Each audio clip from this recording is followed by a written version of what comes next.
pour que le Saint-Esprit puisse bouger d'une manière aussi spectaculaire dans la vie de quelqu'un, il y a un travail spirituel qu'il faut faire. Dis Amen avec moi. Il y a un travail spirituel qu'il faut faire. Et ce travail-là, si tu ne le fais pas, tu ne peux pas vivre non seulement l'accomplissement total de la parole de Dieu, mais vivre dans la joie d'adorer et de servir ton Dieu. Amen. Et aujourd'hui, je vais parler, on va prier encore fort ce soir. Arrangez-vous pour avoir vos saintes scènes. Parce que notre prière d'aujourd'hui, on va appuyer sur la Sainte Seine. Tu vas comprendre la nécessité de la Sainte Seine.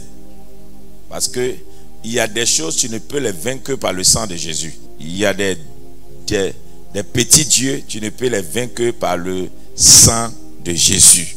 Amen. Saint-Esprit, nous te bénissons, nous te rendons grâce, nous te donnons gloire de ce que ce soit encore, tu es au milieu de nous et tu prends le contrôle de ce moment. Tu fais du bien à ton peuple, tu nous arroses au nom de Jésus. Amen. Je disais hier dans ma prédication qu'il se trouve qu'il y a des présences qui dérangent la présence de Dieu. C'est ça, non? Amen. Aujourd'hui, je vais te parler de l'esprit culturiste envahisseur. Quand le diable veut te détruire et qu'il ne veut pas que Dieu travaille dans ta vie, il t'envoie des esprits envahisseurs. Et ces esprits envahisseurs ont un Dieu. C'est un petit Dieu, mais ce Dieu-là, il se manifeste dans tous les temps. Et si vous avez vu, le peuple d'Israël avait un seul ennemi qui était un ennemi qui réapparaissait tout le temps. C'est le Dieu des Philistins. Les Philistins, si vous voyez dans toute l'histoire d'Israël, les Philistins ont toujours été présents. On les combat, on les renverse, ils reviennent. Et si vous apprenez, vous avez étudié bien la Bible, même après, c'est les Philistins qui ont vaincu Saoul et ils ont coupé la tête de Saoul pour aller mettre dans la maison de leur Dieu. Et c'est les Philistins aussi que David a vaincu. Goliath, c'est un Philistin que David a vaincu pour prendre le trône. Donc, si vous regardez bien dans l'histoire, c'est les Philistins aussi qui sont venus envahir Israël.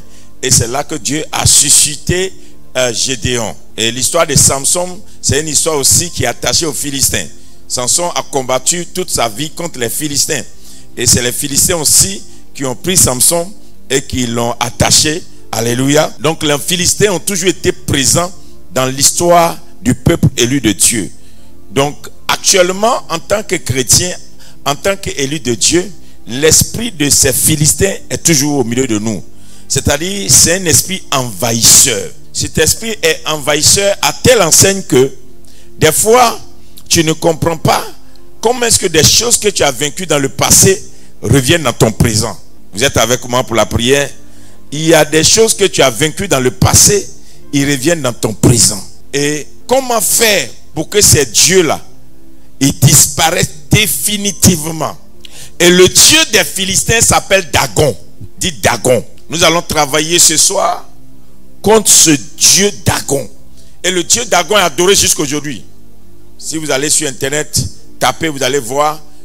Et cette nouvelle génération met des adorateurs de tous ceux qui sont dans des pratiques.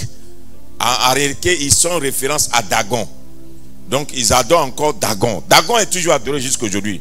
Donc, il y a des forteresses qui s'attaquent au peuple élu de Dieu. Ils ne s'inspirent ou bien ils n'adorent qu'en réalité Dagon. Et Dagon est un Dieu qui est toujours en train de combattre le Dieu ou bien l'élection du peuple de Dieu.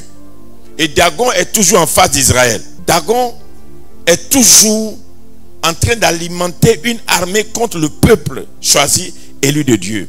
Donc il y a des choses qui t'arrivent parce que Dieu t'a choisi. Il y a des choses qui t'arrivent parce que tu es un élu de Dieu. Il y a des choses qui t'arrivent parce que Dieu a décidé de faire quelque chose d'exceptionnel avec toi. Donc si tu n'arrives pas à mettre au chaos définitivement ce Dieu Dagon, le Saint-Esprit n'aura pas cette liberté de travailler d'une manière spectaculaire dans ta vie. Lisons la parole. 1 Samuel 5, à partir du verset 1. Les Philistins prirent l'arche de Dieu. Les Philistins prirent l'arche de Dieu. Et ils les transportaient d'Ebenezer à Asdod. Ils ont pris l'arche de l'Éternel de Ebenezer et ils l'ont emmené où?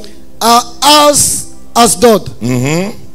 Après s'être emparés de l'arche de Dieu, les Philistins la firent entrer dans la maison de Dagon et la placèrent à côté de Dagon. Donc ils ont pris l'arche de Dieu représente la présence de Dieu. Donc ils ont saisi ce qui représente la présence de Dieu et ils sont allés le déposer devant la présence de leur Dieu. Suivez bien. Donc ils ont saisi ce qui représente la présence de Dieu pour le peuple juif et ils sont allés le déposer devant la présence de leur Dieu. Il s'agit du Dieu envahisseur.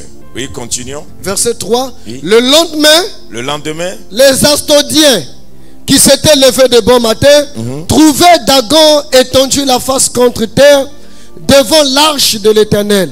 Ils prirent Dagon et le remirent à sa place. Donc le lendemain, ils ont trouvé que Dagon s'est couché. Et ils ont pris leur Dieu.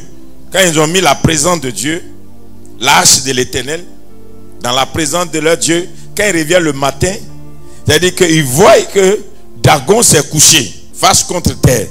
Mais l'arche de l'Éternel était là. Ce qui veut dire qu'il y a eu combat la nuit. Il y a eu combat entre les deux dieux. Il y a eu combat entre les deux présences la nuit. Suis-moi bien. Tu vas comprendre parce qu'on va activer quelque chose dans ta vie que tu n'utilisais plus. Continuons. Le lendemain encore, s'étant levé de bon matin, il se lève encore de bon matin. Donc il ne constate pas le soir. C'est toujours le bon matin qu'il constate. Le lendemain encore, s'étant levé de bon matin, il trouvait Dagon étendu la face contre terre devant l'arche de l'Éternel. Et il trouve encore Dagon dans la même position où Dagon est encore couché devant l'arche de l'Éternel. La tête de Dagon et ses deux mains étaient abattues sur le seuil et il ne lui restait que le tronc. Ok, donc cette fois-ci, la tête est coupée, les deux mains sont coupées. Regardez bien, c'est la tête et les deux mains qui sont coupées et le tronc seulement qui est resté. Oui. Ce qui veut dire que dans la nuit, la première nuit, il y a eu combat. C'était face contre face. Et il y a une face qui s'est mise à terre. La deuxième nuit, c'était combat. Où les mains ont combattu. Il y a deux mains qui ont été coupées. Une tête qui a été coupée. Donc les nuits, les combats ont différé. Ce n'était pas les mêmes combats. Allons-y. Oui. C'est pourquoi jusqu'à ce jour, oui, les prêtres de Dagon et tous ceux qui entrent dans la maison de Dagon, oui, à Asdod, ne marchent point sur le seuil. La main de l'Éternel s'appesantit sur les Astodiens et il mit la désolation parmi eux. Donc la main, quand Dieu, la présence de Dieu a fini de couper la tête de Dagon et couper les bras de Dagon, la main de Dieu maintenant peut travailler. C'est-à-dire que la main de Dieu a commencé à travailler quand les deux nuits, Dagon était vaincu. Vous êtes avec moi, non? Amen. Maintenant la main de Dieu va commencer à travailler. Il y a la présence de Dieu et puis il y a la main de Dieu. Quand la présence de Dieu finit de travailler, on voit la main de Dieu agir. Suivez bien. C'est pourquoi on n'acceptera jamais que tu sois rempli du Saint-Esprit. Les gens feront tout pour que tu ne sois pas une personne qui aime la présence de Dieu. Parce que c'est celui qui aime la présence de Dieu qui peut amener la main de Dieu à agir. Donc, tu ne peux pas voir la main de Dieu agir si tu n'as pas passé du temps dans la présence de Dieu. Donc, celui qui ne cherche pas le Saint-Esprit, il ne verra pas la main de Dieu. Continue. Il les frappa. La main de Dieu frappa, oui. Il les frappa d'hémorroïdes, c'est-à-dire Coco, à oui, Asdod et dans son territoire.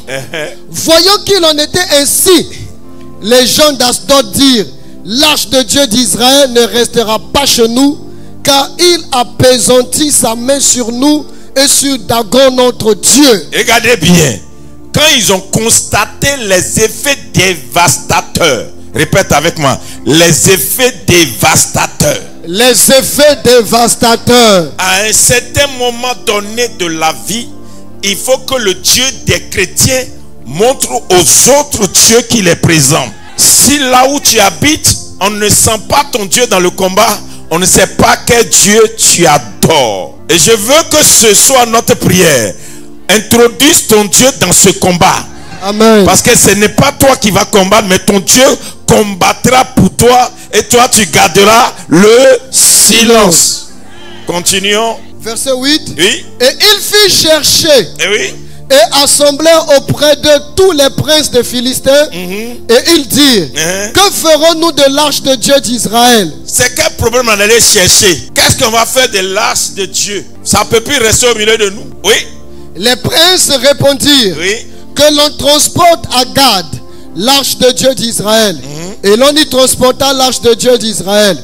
Mais après qu'elle eut été transportée, la main de l'Éternel fut sur la ville et il y eut une grande consternation. Donc, on l'a mené là-bas encore. La main de Dieu a commencé à agir encore. Il frappa Mais les gens. n'oubliez pas que la main de Dieu continue d'agir parce que Dagon, sa tête est coupée, ses bras sont coupés, Dagon n'existe plus. Il frappa les gens de la ville depuis le petit jusqu'au grand. Et il eut une éruption d'hémorroïdes. Alors il envoyait l'arche de Dieu à écran. Donc, il déplace maintenant l'arche de Dieu de ville en ville. Et chaque ville vous amène l'arche de Dieu, la main de Dieu travaille. Travail. Il les frappe de coco. Il les frappe de coco, d'hémorroïdes, oui. Oui. Alors il envoyait l'arche de Dieu à écran. Oui. Lorsque l'arche de Dieu entra dans écran, les écroniens poussaient des cris en disant, on a transporté chez nous l'arche de Dieu d'Israël pour nous faire mourir, nous et notre peuple. Et il fit chercher et assembler tous les princes des Philistins. Et il dit, renvoyez l'arche de Dieu d'Israël, qu'elle retourne en son lieu et qu'elle ne nous fasse pas mourir, donc, nous et notre peuple. Donc regardez bien, est-ce qu'il y a une armée? Israël n'a pas d'armée. C'est la présence seulement de son Dieu qui effraie un peuple qui a l'armée. Les gens ne te donneront pas le courage de chercher Dieu. Parce qu'ils savent que si tu as la présence de Dieu avec toi, aucune armée ne peut tenir devant toi. Yes. Donc on a souvent perdu une armée parce qu'on n'a pas la présence de Dieu. Continuons. Car il y avait dans toute la ville une terreur mortelle. La main de Dieu s'appesantissait fortement. Les gens de la ville, les gens qui ne mouraient pas, étaient frappés d'hémorroïdes encore. Et les cris de la ville montaient jusqu'au ciel. L'arche de l'Éternel fut 7 mois dans le pays des Philistins. Et les Philistins appelaient les prêtres et les devins. Et il dit, que ferons-nous de l'arche de l'Éternel? Faites-nous connaître de quelle manière nous devons la renvoyer en son lieu. Il répondit, si vous renvoyez l'arche de Dieu d'Israël, ne la renvoyez point à vide. Mais faites à Dieu un sacrifice de culpabilité. Qui a fait offrande? Les Philistins. Les Philistins, ennemis de Dieu, font offrande pour un Dieu qui n'adore pas, pour que le Dieu là les libère. Est-ce que vous êtes prêts? Amen. Que la parole de Dieu est tellement bien que ne sortez pas de la Bible, mes enfants. Que les gens ne vous blaguent pas. Ne suivez pas les hommes, suivez Jésus. Restez dans la parole. Soyez remplis du Saint-Esprit. La Bible va vous nourrir. Que les gens comprennent que la parole de Dieu, il y a tout dedans. Je vous le répéterai tout le temps. Si ça là, vous avez ça, vous avez tout. Quand vous avez ça, vous avez tout. Quand vous avez la parole inspirée de Dieu, quand vous avez ça, vous avez avec vous la majorité. La majorité, ce ne sont pas vos relations. Asseyez-vous. Ce ne sont pas vos contacts. La majorité, ce n'est pas les moyens que vous avez. La majorité, ce ne sont pas les moyens matériels, financiers que vous avez. La majorité, c'est que le Dieu de la Bible est avec vous. Si le Dieu de la Bible est avec vous, vous avez avec vous la majorité. C'est pourquoi ne comptez plus sur les hommes, ne comptez pas sur les associations, ne comptez pas sur les clubs, ne comptez pas sur les amitiés, ne comptez pas sur les associations, ne comptez pas sur les hommes, ne comptez pas sur les institutions, comptez sur le Dieu de la Bible. S'il est avec vous, vous avez avec vous la majorité. Lève-toi, dis, j'ai désormais la majorité avec moi. Termine, mon fils. Il répondit, si vous renvoyez l'arche de Dieu d'Israël, ne la renvoyez point à vide. Mais faites à Dieu un sacrifice de culpabilité. Alors vous guérirez et vous saurez pourquoi sa main ne s'est pas retirée de dessus vous. Les Philistins dirent, quelle offrande lui ferons-nous? Il répondit, 5 tumeurs d'or et 5 souris d'or, d'après le nombre des princes des Philistins, car une même plaie a été sur vous tous et sur vos princes. Faites des figures de vos tumeurs et des figures de vos souris qui ravagent le pays, et donnez gloire au Dieu d'Israël. Donnez gloire à qui? Au Dieu d'Israël. Où est Dagon? C'est tous les Philistins qui décident d'aller maintenant demander pardon au Dieu d'Israël en lui donnant de l'or selon les tumeurs qu'ils ont. C'est-à-dire qu'on pèse ta blessure et selon le poids de ta blessure, on fabrique des lingots d'or pour aller faire allégeance au Dieu d'Israël que eux ils ont mis en captivité. Sachez-le très bien, c'est eux qui sont allés prendre l'âge parce qu'ils ont gagné une guerre. Ils ont mis en captivité le peuple d'Israël et ils ont pris leur hache pour dire ce qui vous est cher, là on a pris. Mais plus tard, quand la dévastation va rentrer dans leur camp, ils se sont mis en Dieu, ils ont réfléchi, dit mais cette plaie là, ça fait 7 mois que la chose est chez nous. Et pendant les 7 mois, on voit ce qui se passe. Toutes les villes sont ravagées. La main de ce Dieu là en train de nous frapper. Alors, faisons allégeance, dis allégeance. Allégeance. Pesons de l'or et allons, dis lui faire des offrandes pour que la plaie quitte notre pays. Frère, où est le Dagon? Où est le Dagon? Alors que quand ils partaient en guerre pour attraper Israël, c'est Dagon qu'ils ont consulté. C'est Dagon qui les a accompagnés. Quand ils ont saisi l'âge, c'est avec le Dieu Dagon qu'ils ont eu la victoire, ils ont pris l'âge. Mais comment se fait-il que le Dieu Dagon rentre maintenant, le Dieu Dagon trouve en face de lui le Dieu d'Israël qu'il a combattu de loin et puis il ne peut plus agir. De loin, le Dieu Dagon envoie les envahisseurs et les envahisseurs qu'il a envoyés ont réussi à prendre l'âge de l'Éternel. Mais quand on a amené l'âge de l'Éternel en face du Dieu Dagon, le Dieu Dagon a été frappé. Il y a des batailles qu'on ne fait pas de loin. Il y a des batailles sur la face to face. Face to face. Ton Dieu doit apparaître à leur Dieu. Non, je n'ai pas dit ta prière va aller chez eux. Jusqu'aujourd'hui, ta prière ne va pas. Jusqu'aujourd'hui, tes jeûnes ne vont pas. Jusqu'aujourd'hui, tes offrandes ne vont pas. Jusqu'aujourd'hui, tes actions de grâce ne vont pas. Mais maintenant, ton Dieu va apparaître dans leur camp. Oh. Est-ce que quelqu'un est en train de dire ton Dieu va apparaître dans leur camp? C'est pourquoi quand tu lis ta Bible, il y a des combats, Dieu n'envoie pas des anges. Il y a des combats, Dieu n'envoie pas son peuple. Il y a des combats, Dieu n'envoie pas ses serviteurs. Dieu lui-même, il descend.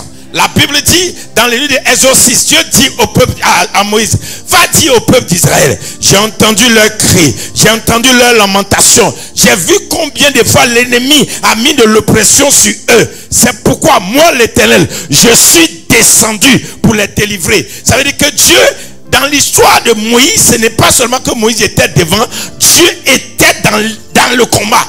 C'est pas Moïse, c'est Dieu qui était dedans. Dieu est descendu. Il dit, je descends moi-même. Parce que ce combat n'est pas le combat des hommes, c'est le combat de Dieu et Dieu.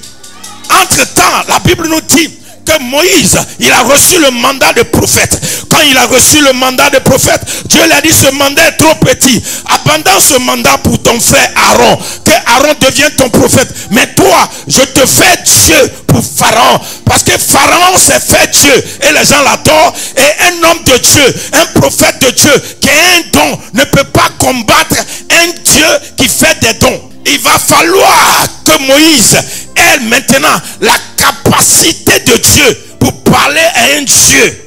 Bon, Moïse ne s'est pas présenté devant Pharaon comme un prophète. Il s'est présenté devant Pharaon comme un Dieu. Il dit, voici maintenant, je te fais Dieu pour Pharaon. Cherchez la présence de Dieu. À un certain moment donné, les gens doivent voir Dieu au travers de toi. Et non ton don spirituel. Il y a des moments où le don spirituel ne fonctionne plus. C'est la nature de Dieu que tu véhicules. C'est elle qui travaille. Les gens te cherchent et puis ils voient Dieu. on veut t'attraper. S'ils peuvent attraper, Dieu qui t'attrape. Il veut te manger. S'il peut manger, Dieu qui te mange. Il veut te combattre. S'il peut combattre, Dieu qui te combatte. Il veut t'anéantir. S'ils peuvent anéantir, Dieu qui réussisse à t'anéantir. Et à certains moments, quand tu ne parles plus, ça veut dire que tu es maintenant atteint la nature. C'est Dieu qui parlera pour toi. C'est Dieu qui combattra pour toi. C'est Dieu qui agira pour toi. Est-ce que quelqu'un est prêt ce soir pour une prière? Ce combat, c'est un combat entre Dieu et Dieu. Dieu s'est laissé prendre. Il y a quelqu'un, Dieu s'est laissé prendre. Dieu s'est laissé prendre pour faire face à son ennemi. Dieu s'est laissé prendre pour être en face de son ennemi vrai. Avant, Dagon a envoyé Goliath et les races de peuple, et puis on invoquait son nom. En tant lui-même, il est là. Et Dieu dit, envoyez-moi dans sa présence. Écoutez, Dieu est un stratège. C'est pourquoi à certains moments, quand Dieu ne travaille pas, Dieu ne vous montre pas ce qu'il fait, ne croyez pas qu'il n'agit pas. Il fait croire à ses ennemis qu'ils ont gagné. C'est pourquoi tous ceux qui jouent avec le nom de Dieu, vous allez être choqués. Ceux qui s'asseyent et puis disent, oh, leur Dieu là, il n'y a rien, il n'y a rien. Et puis il n'y a rien, il n'y a rien. Il n'y a rien, il n'y a rien. Il n'y a rien. Parce que Dieu veut être en face. Ce problème-là, il ne va pas traiter de loin. Il descend, dis descend. Il descend. Je prophétise cette semaine, Dieu descend dans ta situation. Il descend dans ta maison. Il descend dans ce problème. Dieu descend dans ce problème. Ce problème ne sera pas réglé par un homme. Il ne peut pas être réglé par un ministre. Il ne peut pas être réglé par un ministère. Il ne peut pas être réglé par un prophète. Il ne peut pas être réglé par un ange. C'est Dieu lui-même qui descend pour régler ce problème. Le Dieu Dagon. Et la Bible dit, toutefois que Moïse se mettait en face de Pharaon, comme Pharaon dit qu'il est Dieu, Dieu dit, moi, Pharaon était trop petit pour que je le combatte. Il suffit que je mette mon esprit Dieu sur un de mes enfants, et puis le combat entre eux, Dieu et Dieu. Le Dieu tout-puissant, grand D, ne peut pas descendre pour un petit Dieu. Yes. Il faut qu'il mette son esprit Dieu sur un de ses envoyés pour aller le représenter. Oh. Est-ce que quelqu'un est en train de comprendre un peu? Si Dieu veut descendre dans la situation de ton pays, de ta famille, de ta génération, si Dieu veut descendre dans le problème de tes enfants, il peut te choisir. Tu peux devenir le Moïse. Le Moïse de ton peuple, le Moïse de ta famille, le Moïse de ta génération. La personne qui se présente et Dieu se présente. La personne qui se présente et la présence de Dieu est là. Qui veut que Dieu l'envoie dès ce soir? Qui veut recevoir une grande portion dès ce soir? Regarde, ton peuple est en lamentation. Ta famille souffre. La sorcellerie travaille. Les démons travaillent. La pauvreté travaille. Quelque chose est en train de miner ta famille. Une seule personne ne doit pas sortir. C'est tout le peuple qui doit sortir. C'est toute la famille qui doit sortir. C'est toute la génération qui doit sortir. Il va falloir que Moïse se présente. Ma prédication est en train de dire ce soir, Dieu cherche un Moïse. Dieu cherche un Moïse. Et tu es le Moïse que Dieu a trouvé dans ta famille, dans ta région, dans ton pays, dans ta génération. Si tu dis oui, que l'esprit de l'Éternel te localise. Je n'entends pas ton oui. Oui. Je n'entends pas bien ton oui. Oui. Je ne l'entends même pas. Oui. Seigneur, ils ont dit oui. Que l'esprit vienne en ce lieu. Et que l'esprit vienne sur une personne que tu vas utiliser pour apporter la délivrance de son peuple. La délivrance de sa famille. La délivrance de sa génération. La délivrance. Dit Dagon. Dagon. La première nuit, il y a eu le combat de face to face. Où ton Dieu s'est présenté devant Dagon. Il dit, c'est toi qui fais du bruit ici. Et de la nuit jusqu'au matin, on a vu Dagon, son visage à terre. Est-ce que tu veux que je te donne un point important? Voici ce qu'on t'a volé. Ta prière de nuit a été volée. Depuis que le diable a volé tes prières de nuit, tu n'as plus de victoire le matin. Je relâche la puissance de Dieu. À partir de ce soir, tu récupères ta vie de prière de nuit. Récupère l'esprit d'intercession, la vie de prière. La nuit, tu mettras tes ennemis face à terre. Que l'Éternel allume le feu de la prière. J'allume le feu de la prière dans tes genoux. Tu n'auras plus sommeil jusqu'à ce que tu règles ce problème. La nuit n'est plus pour dormir. Tant que tu n'as pas remporté cette victoire, tu ne dormiras plus. Tes nuits vont devenir des nuits de réveil, des nuits d'intercession, des nuits de prière, des nuits de combat, des nuits de feu. Tu parleras à ton Dieu et ton Dieu se présentera à tes ennemis. Tu ne dormiras plus la nuit, parce que la nuit c'est fait pour combattre l'adversaire. La nuit est faite pour préparer le jour. La nuit est faite pour élever son Dieu. Dieu te cherche, Dieu t'attend que tu l'invoques la nuit pour qu'il se présente au Dieu des Dagons. Regarde ta vie. Regarde comment est-ce que aujourd'hui, dès qu'il est 20h, dès qu'il est 23h, tu peux même plus faire 1 heure de prière, 2 heures de prière. Tu ne peux plus faire. Quand on dit prions, Éternel mon Dieu, mon roi, ce soir, on va t'imposer les mains. Tu vas prier comme jamais tu n'as prié. Tes nuits vont devenir des nuits de feu, des nuits de flammes. Au moment où les gens dorment, toi tu vas te déplacer. Laissez-moi vous dire, quand un enfant de Dieu se déplace, la Bible dit que Dieu fait de ses serviteurs des flammes de feu en déplacement. Comment tu pries bien la nuit, quand tu es rempli du Saint-Esprit et que tu pries la nuit, au moment où les autres dorment, toi tu es là, tu vas visiter tes ennemis. C'est toi qui as dit que je ne vais pas réussir, non? Feu sur toi. C'est toi qui as dit que je ne vais pas me marier, non? Feu sur toi. C'est toi qui as dit que ce voyage, je peux alors. Feu sur toi. C'est toi qui as bloqué mes contrats, non? Feu sur toi. C'est toi qui as limité mes enfants. Feu sur toi. C'est toi qui ne veux pas voir le réveil. Feu sur toi. C'est toi qui ne veux pas voir la puissance de Dieu dans ma vie. Feu sur toi. La nuit est faite pour allumer le feu. La nuit est faite pour envoyer le feu dans le camp de l'ennemi. C'est pendant la nuit qu'un enfant de Dieu se fait un mouvement de feu. Il faut qu'il y ait un mouvement de feu dans le camp de tes ennemis. Lève-toi, dis, je ne dormirai plus. Je ne dormirai plus. Je ne dormirai plus. La nuit est faite pour allumer le feu de Dieu. Ma nuit est faite pour allumer le feu de Dieu. Ma nuit est faite pour allumer le feu. Allumez-le. Dis-le encore. Dis-le. Dis-le. Dis-le. Dis-le. Dis-le. Allumez le feu. Tes ennemis, ils ont commis l'erreur de laisser jusqu'à ce que Dieu rentre dans leur présence. Ils ne savent pas qu'ils ont affaire. Ils ne savent pas que c'est trop tard. Dieu est rentré. Dire que Dieu est rentré. C'est comme quand il dit aux gens ici que 2025, Dieu est rentré en Côte d'Ivoire. On dirait que les gens ne comprennent pas. Et ça ne va pas. Les gens ne comprennent pas. Ça va vous traumatiser. Vous ne le voyez pas, mais vous allez le sentir. Il est dans l'air. Diacon, le Dieu Dagon. Le Dieu Dagon. Il doit se coucher. Il doit se coucher. Tu sais pourquoi il doit se coucher? La Bible dit, tout genou fléchira, tout langue confessera que Jésus est Seigneur. Ce qui t'emmène doit se coucher. Ce qui emmène ton foyer doit se coucher. Ton mariage doit se coucher. Ton travail doit se coucher. Ton avenir doit se coucher. L'avenir de tes enfants doit se coucher. Est-ce que je peux décréter dans les 7 jours de prière de nuit que tu vas faire, Dagon de ta famille doit se coucher. Le Dagon de tes affaires doit se coucher. Ce qui t'empêche d'évoluer doit se coucher. Déclare, je vais le faire coucher. Je vais le faire dans coucher. ma prière, je vais le faire coucher. Dans ma prière de nuit, je vais le faire coucher. C'est pourquoi le diable n'aime pas qu'on soit trop dans la présence de Dieu. Il sait. C'est comme ce que nous sommes en train de faire ici, là, ça les dérange. Tu es trop dans la présence de Dieu, il n'aime pas. Vous voyez? Regardez ce que le diable fait souvent. Quand une femme prie beaucoup, son mari commence à être dérangé. Et le diable va tourner le cœur du mari. C'est quoi? Prier, prier, prier, prier, prier tout le temps. C'est quand tu vas t'occuper de moi. Nous sommes tous les hommes. Tous les hommes ont fait.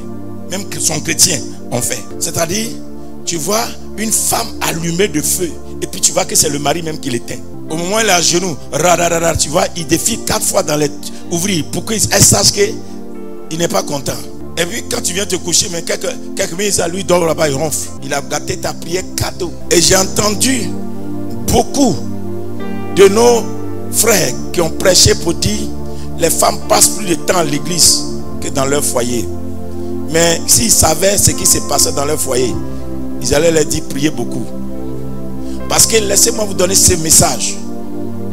Une femme chrétienne qui ne prie pas, il n'y aura pas de famille chrétienne. Nous n'avons plus de famille chrétienne parce qu'il n'y a plus de femmes chrétiennes qui prient. La famille vient de la femme. Famille. La famille vient de la femme. L'homme, depuis quand la sémence réclame le droit du plan des fruits et de la multiplication? Ce n'est qu'une graine. C'est l'arbre qui porte le fruit. La femme est l'arbre de la famille. L'homme plante la sémence, mais quand ça sort, ça devient un arbre. Et ça porte des fruits. Et c'est dans les fruits plus tard qu'on va trouver la sémence de l'homme. C'est-à-dire, si les enfants ont réussi, on verra encore la sémence de l'homme qui va continuer. Si les enfants n'ont pas réussi, alors la sémence de l'homme s'arrête. C'est pourquoi une femme qui ne prie pas a arrêté la vie d'une famille. Et l'église s'est arrangée pour que la femme devienne une chose dans une maison. La femme n'est plus la source de réveil. Elle n'est plus la source de la prière. Elle est devenue un objet de plaisir. Et nous-mêmes les chrétiens, on est dedans. Par commencer par nous les pasteurs. On veut que la femme soit seulement au service de l'homme et non au service de Dieu. Jusqu'à ce que ce soit maintenant l'homme qui prête le prêchoir à la femme. Dans les gens comme si l'homme ne permet pas à la femme de prêcher, elle ne prêche pas. Alors que quand Dieu a créé l'homme, il a créé la poussière. Quand il a formé la femme, il a formé avec l'os. Mais quand Dieu a créé l'homme, on ne nous a pas expliqué. Mais quand Dieu a formé la femme, on nous dit que Dieu a marché avec la femme. Il a mené la femme vers l'homme. Ce qui veut dire, c'est avec la femme seule que Dieu a eu une conversation secrète. Que jusqu'aujourd'hui, l'humanité ne sait pas qu'est-ce que Dieu a dit à la femme quand il a fini de la former. En l'amenant vers l'homme, quelle conversation il y a eu entre Dieu et la femme, on ne sait pas jusqu'aujourd'hui. C'est le mystère de la femme. Le mystère de la femme n'est pas dans son corps. Le mystère de la femme n'est pas dans sa forme. Le mystère de la femme n'est pas dans sa beauté. Le mystère de la femme est dans la conversation que Dieu a eue avec elle. Ce qui veut dire, quand il n'y a pas une femme qui intercède, il n'y a pas un homme qui se réveille. Et 90% des chrétiens, ils se marient pour le sexe. On ne se marie plus pour le réveil. On ne se marie plus pour la famille. Parce que, à cause de ça, nos prédications sont accentuées sur le sexe. Ne prêchez pas. Ne faites pas l'infidélité. L'infidélité, c'est pas seulement l'infidélité, c'est aussi d'abandonner son rôle d'aide. La femme devient infidèle à Dieu quand elle ne fait plus ce pourquoi Dieu l'a créée. Dieu a créé la femme pour être aide. Regardez bien, Dieu n'a pas donné deux pouvoirs à la femme, mais il a donné à l'homme le pouvoir de nommer tout ce qu'il a créé. Mais la femme a un pouvoir mystérieux, et c'est ce pouvoir-là qui peut réveiller un homme. Et si vous regardez bien dans la conversation entre Dieu et la femme, est-ce que je peux te parler? Est-ce que je peux te parler quelques minutes? Dans la conversation entre Dieu et la femme, il y a quelle conversation? Non, Dieu il est trop dangereux. Il crée la femme, et quand il crée la femme, il met l'homme. Mon fils, couche-toi. Il le met dans un sommeil profond. C'est-à-dire, il n'a rien vu dedans. Dis encore, monsieur, tu n'as rien vu dedans. Les hommes, en réalité, ils n'ont rien vu de comment est venue la femme. C'est pourquoi la femme de ta vie, elle te surprend. La femme de ta vie. Non, je l'ai aimée, c'est pourquoi je l'ai épousée. Non, c'est après l'avoir épousée qu'on l'aime. Parce que la vraie femme de ta vie, là, tu ne peux pas la comprendre et la connaître au départ. Elle apparaît. C'est quand tu commences avec elle que tu te rends compte que je comprends maintenant pourquoi Dieu m'a donné cette femme. Mais au départ, tu ne comprendras pas. Et tous les hommes finissent par dire ça. Donc si un homme regarde ses grosses yeux, il choisit couleur, il choisit poitrine, il choisit derrière, il choisit beauté, il choisit élégance. Mais il ne choisit pas destinée. Il est couché là. Et puis Dieu lui sort une côte. Elle n'existait pas. Mais dans le mystère là, lui on l'a fait avec poussière. On prend os pour former la femme. Maintenant là, c'est l'autre partie qu'on a mis sur l'os pour que ça devienne femme là, que Dieu ne nous a pas dit. Puisque la Bible dit, l'homme lui, il a été fait de poussière et il était un amant. Mais il n'était pas vivant. Dieu souffla en lui et il devient un être vivant. C'est ça, non? Donc on a pris la poussière au moins pour le former. Mais la femme, elle, on prend os côte seulement.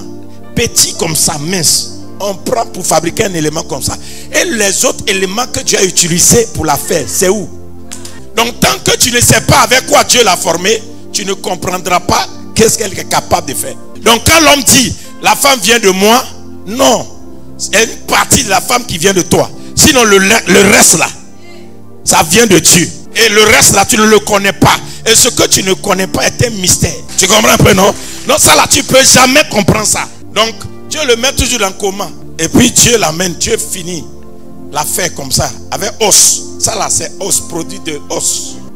Elle arrive, Dieu finit avec elle et puis Dieu dit, ma fille, tu sais le monsieur qui est là, il est complet. Et j'ai trouvé qu'il n'est pas bon qu'il soit seul. De toute façon, il est couché là. Je le connais, il a des défauts. Ses instincts sont souvent poussés vers la création. Arrange-toi pour qu'il soit comme ça, comme ça, comme ça. Et puis Dieu parle avec elle. Une conversation.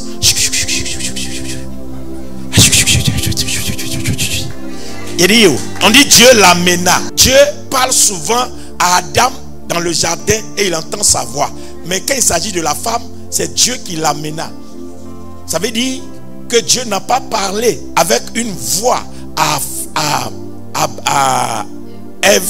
Dieu est venu dans toute sa présence pour amener Ève vers Adam. Non, comprenez qui est avec moi. Parce que quand Dieu a fait l'homme, la Bible dit que tous les soirs, Dieu vient et il a une conversation avec l'homme. C'est ça, non? Mais quand il s'agit de la femme, Dieu l'amena. Amener quelqu'un, c'est être à côté et attraper de la main de la personne pour la conduire dans une direction. Donc ils étaient ensemble. Donc pour que Dieu parle à Adam, il n'a pas besoin d'être à ses côtés. Il parle seulement, il entend. Mais il s'agit d'Ève. Dieu maintenant se met à ses côtés. Dieu la prend par la main.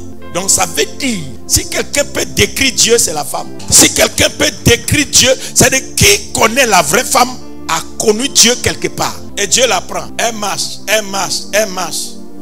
Arrivé à côté de l'homme. Monsieur, il est toujours couché. Reste couché. La Bible ne nous a jamais dit qu'est-ce qui a réveillé Adam. Dieu n'a jamais réveillé Adam. Lisez votre Bible. Dieu l'a mis dans un coma. Mais pour son réveil, Dieu ne l'a pas réveillé. Dieu l'a mis dans un coma. Dieu a sorti la côte pour fabriquer la femme. Mais Dieu ne s'est plus occupé de son sommeil. Dieu amène la femme dans la présence de l'homme. Après lui d'avoir donné des instructions. Pourquoi il a appelé Ève? Quelle mission elle a exécutée à côté de l'homme? Dès que la femme se met devant l'homme, dans la présence de l'homme, l'homme se lève, lève-toi. Donc, qu'est-ce qui a réveillé Adam? La présence de la femme. Ce n'est plus la présence de Dieu. C'est la présence de la femme qui a réveillé l'homme. Vous voyez, non? Donc, quand l'homme se réveille, il regarde sa femme et dit, désormais, tu seras appelée femme. Pourquoi? C'est la mission de l'homme de nommer tout ce que Dieu a créé. Donc, Dieu n'a pas nommé Ève parce que Dieu a déjà donné ce mandat à Adam. Et il nomme Ève et il se réveille. Donc, le réveil de Adam est la conséquence de la présence d'Ève. Donc c'est pourquoi il n'y a pas de réveil sans la présence de la femme. Donc un homme qui n'arrive pas à trouver une femme, il y a des parties de sa vie qui ne seront jamais réveillées. Tu es toujours dans un sommeil. Donc la femme n'est pas un instrument de sexe, c'est un instrument de pouvoir. On ne marie pas la femme pour faire le sexe. On marie la femme pour manifester le pouvoir de Dieu qu'il a mis en elle, qu'il a investi en elle, qu'il a caché en elle pour que l'homme soit complet. Tu comprends, non? C'est pourquoi quand Adam a mangé le fruit défendu et puis il accuse sa femme, Dieu n'a pas accusé la femme. Vous savez pourquoi? Si Dieu accuse la femme, il s'est accusé. Bon, regardez, on crée quelque chose avec os.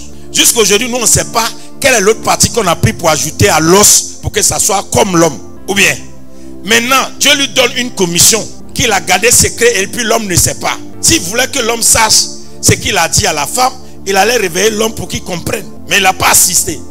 Et quand la femme va cueillir le fruit pour donner à Adam et puis Adam mange, quand le temps de la sentence est arrivé, Dieu n'a pas condamné la femme. Et puis tu regardes, tu trouves que c'est injuste. Puisque c'est elle qui a donné le fruit. Et Adam commence à bavarder. C'est la femme que tu m'as envoyée là. Dieu ne s'est pas occupé. Vous savez pourquoi? Et Dieu a pris grave. Dieu a dit seulement, elle, son désir sera porté sur son mari. Ça, c'est punition. Son désir sera porté sur son mari. Et l'enfant qui va accoucher là, l'enfant va avoir le talon sur la tête du serpent. Donc, le serpent est condamné. L'homme est accusé. Mais la femme, non.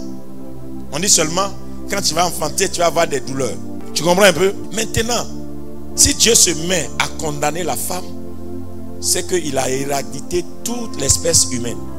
Parce qu'il a fabriqué la femme pour aider l'homme. Donc il a mis des fonctions dans la femme que si désactive, alors il a détruit la mission humaine.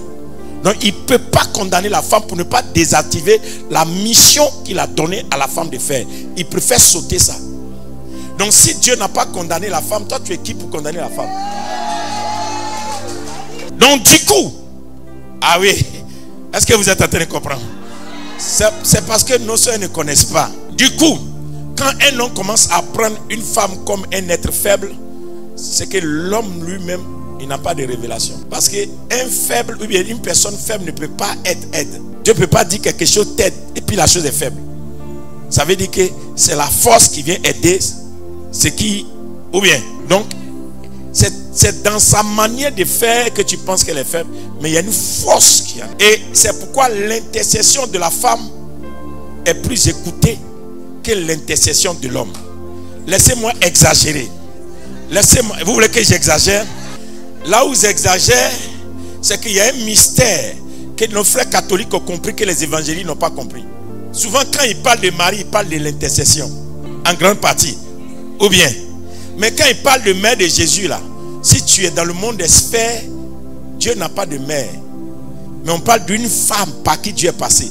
Donc à ce niveau là, la prière de la femme devient une puissance pour rencontrer Dieu. Donc quand les églises évangéliques ont abandonné les femmes, on les a mis de côté et puis ils ont pris, l'église évangélique a arrêté de croître. Parce que l'intercession est la clé de la femme. Si tu bouges, toutes les femmes, c'est elles qui ont accouché tous les hommes que vous avez vus extraordinaires. Et la Bible nous dit, si une femme peut abandonner son enfant, Dieu ne peut pas. Pourquoi Dieu ne dit pas l'homme? Ça veut dire que l'homme peut abandonner son enfant, mais la femme n'abandonnera jamais son enfant. La loi des rois dit, la femme connaît toujours son enfant.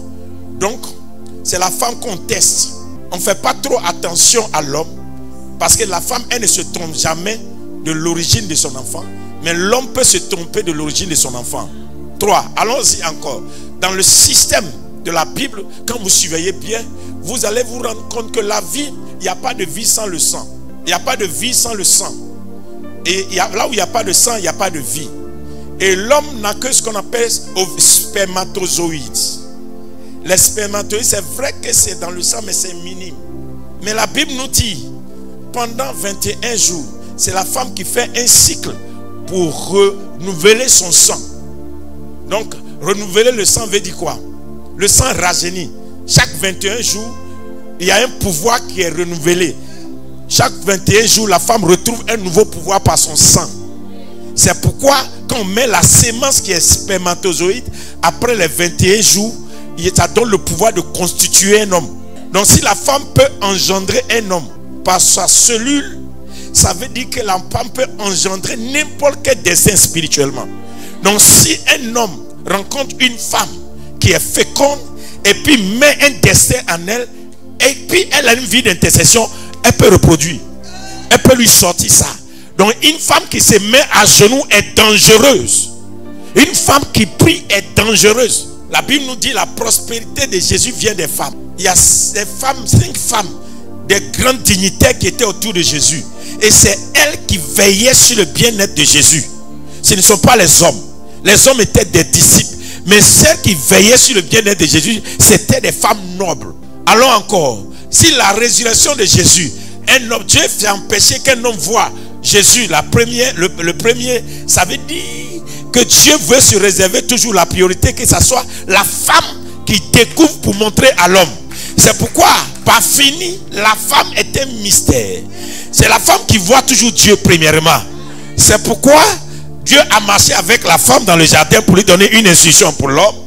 Et Dieu a montré sa résurrection à la femme pour aller annoncer aux hommes qu'il est ressuscité. Vous l'avez minimisé. Elle n'est pas parmi les disciples. Mais c'est elle qui vous a dit ce que vous allez dire. Parce que l'évangile prêché est l'annonce de Marie. C'est Marie de Magdala qui n'est pas mariée, possédée de démons, qui est venue dire aux disciples que Jésus est ressuscité. Donc quand Pierre va dire il est ressuscité, ce n'est pas lui qui l'a vu. C'est le message de Marie que Pierre répète. Ce qui veut dire quand une église n'est pas réveillée, ça veut dire qu'il n'y avait pas de femmes de prière dans l'église. Tu comprends, non? Donc, femme, où toi tu es actuellement là, tu ne sais même pas que tu es capable de te mettre à genoux. Et un homme qui n'a même pas de diplôme, tu dis tu vas devenir tant. Ta prière, tu restes là. Tu es étonné qu'il devient. Alors quand Dieu dit j'ai bâtirai mon église, et mon église, les séjours de moi ne proviendront point. L'église de Jésus c'est quoi? C'est sa femme. Puisque l'église est l'épouse et Jésus est l'époux. Donc ici l'époux, l'église, donc Jésus a vu l'église comme une femme. Pour que l'église se multiplie, il fallait que Jésus épouse l'église. Donc si tu comprends ça là, Tu ne prends pas ça pour jouer. Tu ne prends pas ça pour jouer. Et malheureusement, on a démissionné. On a laissé le message du Saint-Esprit aux hommes. Et on a l'impression que les femmes ne peuvent pas faire ça. Vous voulez que j'aggrave? Mais regardez ça. La Bible nous dit qu'il y a une femme, qui peut renoncer à tout pour voir Dieu travailler. Dites encore. Une femme peut renoncer à tout pour voir Dieu agir. Alors qu'un homme ne le fera jamais. Première des choses, Marie a renoncé à son mariage, a renoncé à son bonheur pour voir la volonté de Dieu s'accomplir. C'est une jeune fille. Elle pouvait être signée des trucs, elle a renoncé. Deuxième chose, la Bible nous dit qu'il y a une femme qui s'appelle Anne dans la Bible. Elle s'est mariée jeune et son mari est décédé. Quand son mari est décédé, elle était encore jeune pour se remarier. Elle dit, ça suffit, je ne me marie plus. Je vais aller jeûner, prier dans le temple jusqu'à ce que la promesse d'Israël arrive.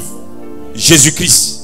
Donc Anne est restée en prière, en jeûne, tout le reste de sa vie jusqu'à sa vieillesse, jusqu'à la naissance de Jésus. Et la Bible dit quand Jésus est né et qu'on l'a mené dans le temple, elle a accueilli Jésus. Ce qui veut dire, si cette femme n'était pas en prière, peut-être, je dis peut-être, il y a des choses qui allaient être ratées. Dieu a suscité le cœur d'une femme pour intercéder à la dernière minute pour la venue de Christ. Et c'était caché. Nous, on n'a pas vu. Et si vous lisez toute l'histoire de la Bible, en réalité, pour faire des grands hommes, Dieu n'a choisi que des grandes femmes. Abraham, Dieu lui prépare Sarah. Isaac, Dieu lui prépare Rebecca. Rebecca n'est pas n'importe qui. Pourquoi? Pour qu'une femme aille consulter Dieu pour savoir ce qui est dans son ventre. Ça veut dire qu'elle a un instinct prophétique. Son mari n'a jamais cherché à savoir ce qui est dedans. C'est elle qui allait chercher. Pour qu'une femme déjoue le destin de ses enfants et amène son enfant à faire un complot pour prendre la bénédiction de son frère, c'est elle qui sait qui est fort. Elle comprend que ici, là, c'est pas affaire d'aînesse, c'est affaire de destin. Ça, c'est l'instinct de la femme. Et quand vous quittez Rebecca, vous arrivez sur Rachel, femme de Jacob. Rachel, c'est elle qui a commandité son mari de quitter son père. Sinon son mari n'allait jamais partir. C'est elle qui s'est révoltée du partons. Et quand elle partait, elle a pris les térébintes de son père. Parce qu'elle savait que si son père gardait les térébintes, il allait rattraper son mari et le ramener en esclavage. Elle a préféré s'asseoir sur le pouvoir de son père pour fragiliser son père et permettre à son mari d'avancer. Ça, c'est la femme. Et donc, quand vous voyez ces choses dans la Bible, quelqu'un me suit un peu? Les grands leaders de la Bible, Abraham, Moïse, Jacob, regardez-les. Abraham, il a marié Sarah. Et Sarah est allée dans la maison de Pharaon. Mais elle ne s'est pas laissée faire. Pharaon ne l'a pas touchée. Ça veut dire que c'est une femme d'autorité. Ce n'est pas parce que Pharaon n'a pas voulu toucher Sarah. C'est parce que Sarah a refusé. Deuxième, quand Moïse va trouver sa femme était en train de conduire les brebis de son père. Donc, leadership ne vient pas de la prédication. Ce n'est pas les pasteurs qui donnent micro à une femme. Les femmes prenaient le micro depuis. Jéthro, qui a formé le plus grand prophète Moïse, c'est sa fille qui dirigeait ses brebis. Et c'est Séphora qui était leader des brebis de son père. Et c'est Séphora qui puisait de l'eau à donner aux brebis de son père. Et puis Moïse l'a rencontré au bord du puits. Vous êtes avec moi? Au bord du puits. Et c'est au bord du puits que Moïse a rencontré sa femme qui donnait de l'eau à boire aux brebis. Moïse va marier Séphora. Plus tard, Séphora va voir Dieu attaquer Moïse pour le tuer. Et Séphora va poser un acte. Qu'on peut dire, est-ce qu'une femme peut comprendre ça? Elle a le sacerdoce. Elle coupe le prépuce de son fils. Elle jette au pied de son mari. Elle dit, Dieu, tu t'arrêtes là. Tu ne vas pas tuer ce monsieur. Il est pour moi un mari de sang. Je ne te le livrerai pas. Et la Bible dit que Dieu a enlevé sa main. Ça veut dire que si une femme sait qui elle est, Dieu ne prendra jamais son mari. Peu importe l'erreur de son mari. Elle dit, Dieu, tu ne prends pas. Dieu ne prend pas. Et si vous voyez la suite, quand on arrive aux côtés d'Isaac, on dit à Isaac, va prendre une femme. On va prendre une femme pour Isaac. La femme qu'on va trouver, qui est Rebecca était en train de donner de l'eau au bord du puits à boire au chameau de son père. Une femme qui donne de l'eau à boire à chameau. Imaginez son leadership. Regarde le nombre de litres d'eau qu'un chameau boit. Donc imagine une femme qui donne de l'eau à boire au chameau de son père au bord du puits. Moïse a trouvé sa femme au bord du puits. Isaac, on a trouvé sa femme en train de donner aussi de l'eau à boire au chameau de son père. De son père. De son père. Ça veut dire son père a eu confiance en elle. Vous suivez bien? Jacob, plus tard, il va se marier. On dit Rachel. Il a trouvé Rachel au bord du puits en train de donner de l'eau à boire aux brebis de son père. C'est le signe que c'était la femme. Donc ce qui veut dire, dans tous ces grands leaders, Moïse, Isaac, Jacob, c'est des femmes qui étaient déjà leaders, qui étaient au bord du puits, qui donnaient de l'eau à boire. Ce sont ces femmes que Dieu a choisies. Donc le ministère de Moïse a réussi à cause de l'esprit fort de Séphora. Et Jacob a réussi à cause de Rachel. Et Isaac a réussi à cause de Rebecca. Parce qu'ils ont un mystère du puits. Plus tard, la Bible nous dit que Jésus, pour annoncer la liberté de l'église, il se retrouve au bord d'un puits. Et la femme samaritaine est venue boire de l'eau. Et Jésus aussi, à son tour, demande de l'eau à boire à la femme samaritaine.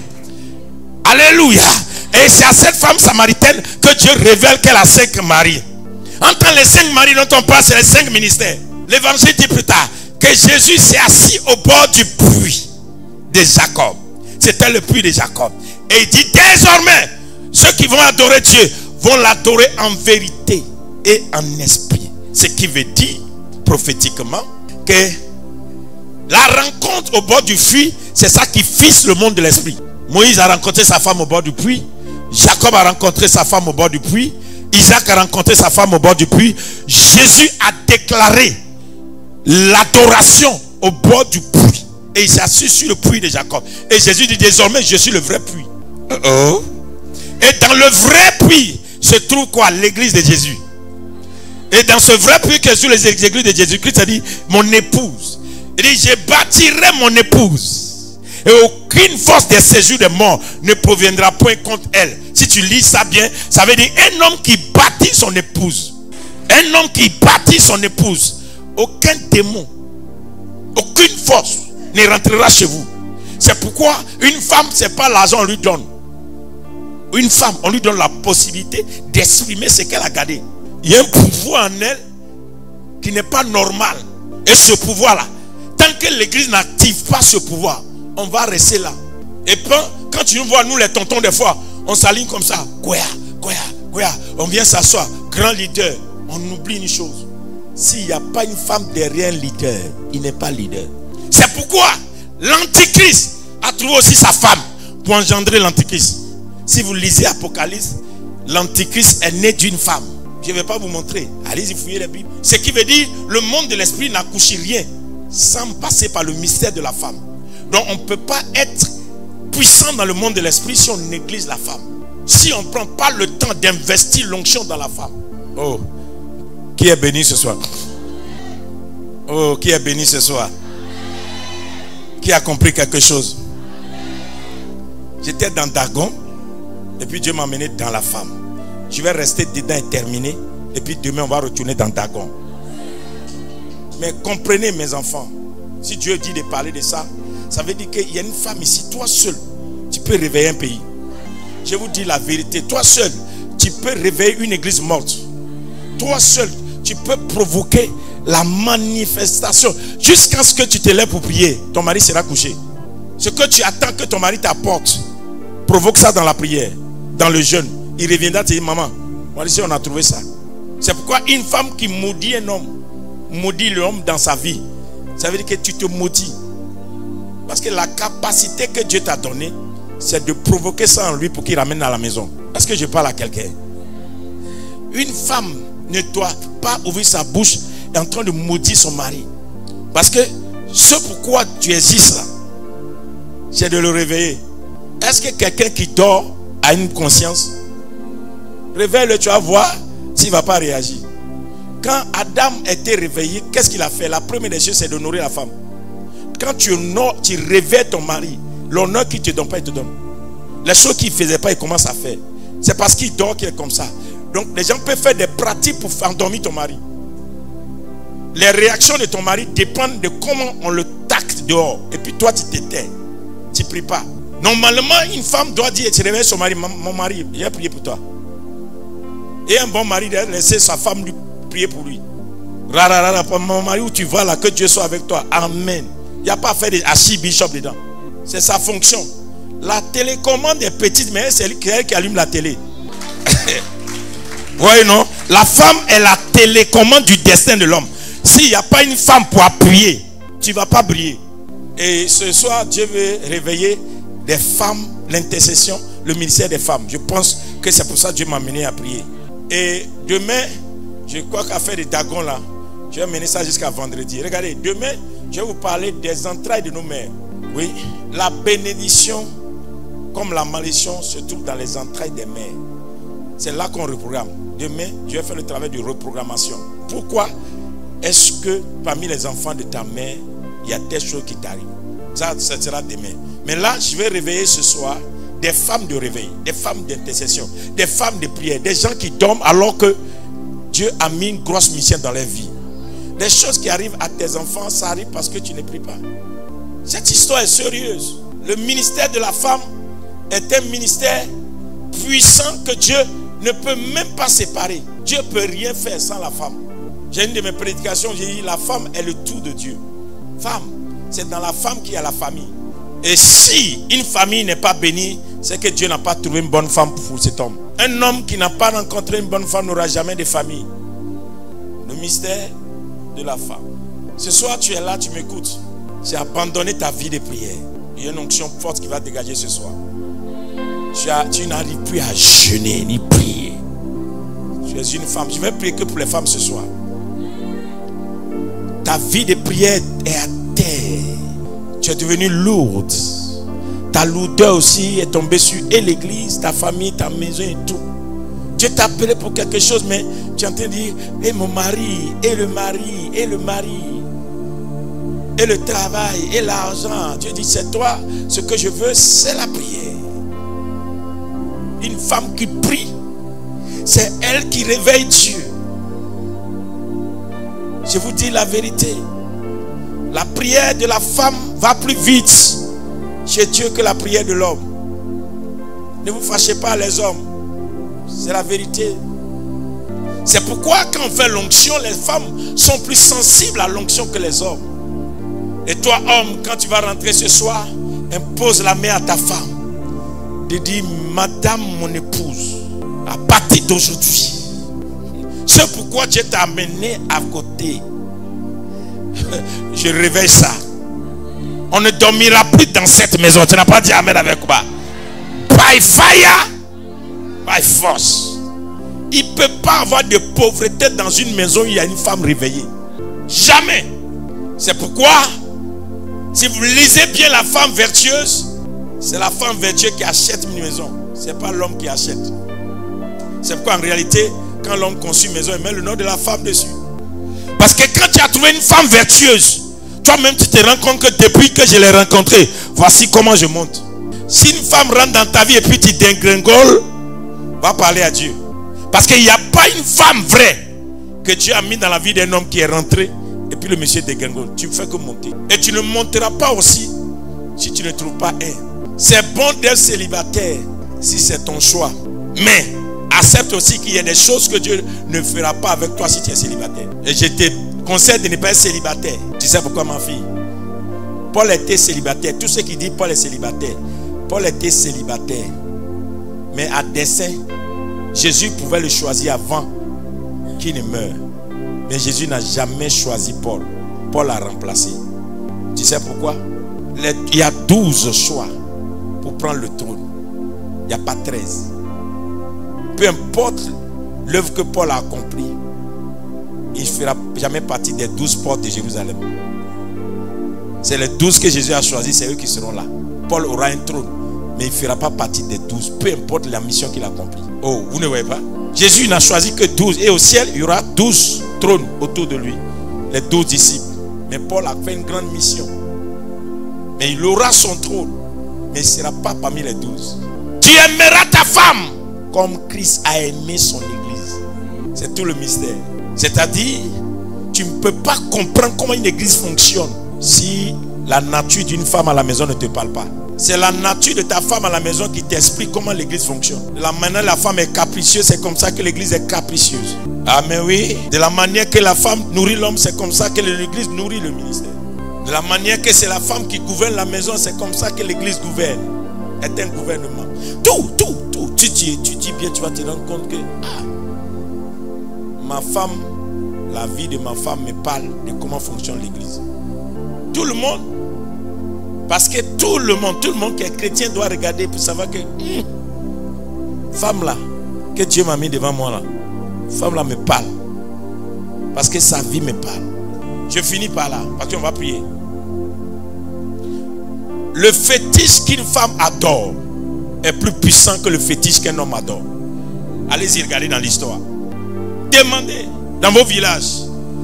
Quand vous trouvez une femme prêtresse qui est sur un fétiche, elle est dangereuse. C'est pourquoi la femme, la sorcière, on dit la sorcière. Pourquoi? Parce que c'est l'esprit de femme seule qui peut élever l'esprit de sorcellerie. Donc la sorcière ne vient, on ne dit pas le sorcier. Tu ne laisseras point vivre la sorcière. Parce que cet esprit de sorcellerie s'appuie toujours sur la femme. Parce qu'elle peut se multiplier facilement. Le démon de l'impudicité n'utilise que la femme. C'est pourquoi Jézabel est un esprit qui utilise les démons de l'impudicité. Si vous regardez toutes ces choses, la femme étrange. La femme étrange, c'est la femme qui transporte un Dieu étrange. Et on dit à l'enfant de ne pas rentrer là-bas. Et pour bousculer le monde, les gens ont voulu que la femme ne soit plus à sa place. On dit, le garçon peut faire ce que la femme fait. Mon œil. Il y a une femme qui m'entend ce soir. Il y a un réveil qui viendra de toi. Il y a une femme qui m'entend ce soir. Il y a une gloire qui sortira de toi. Il y a une femme qui m'entend ce soir. Dieu veut t'utiliser pour produire quelque chose d'extraordinaire.